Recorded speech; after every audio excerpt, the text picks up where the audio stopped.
Ahora tenemos el limpiador LOC para baños. Es un producto que ha sido diseñado especialmente para remover la suciedad de los baños sanitarios, lavamanos, bañeras. Este producto nos ayuda a remover todo lo que es el sarro, residuos de jabón y manchas de aguas duras. Vamos a ver entonces cómo funciona el producto.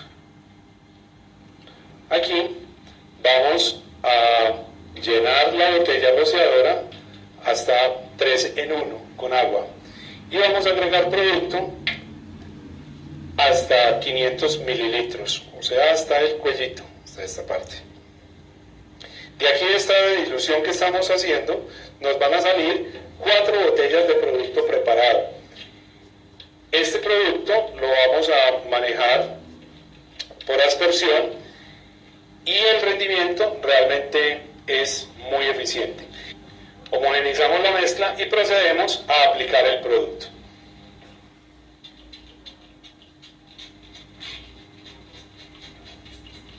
Este es un producto realmente muy versátil, con una fragancia cítrica que nos va a ayudar muchísimo a remover toda esta suciedad que se va formando en los lavamanos y resultados de este procedimiento.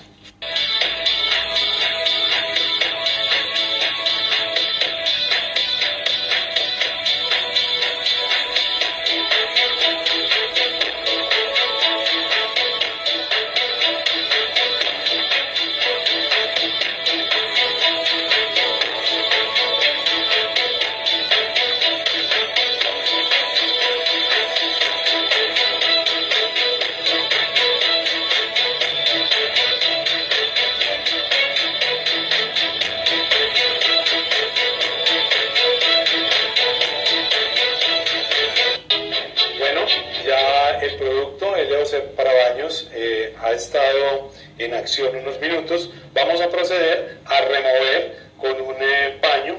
Simplemente lo que vamos a hacer es ir limpiando la superficie y ir removiendo esta suciedad que teníamos alrededor del lavamanos.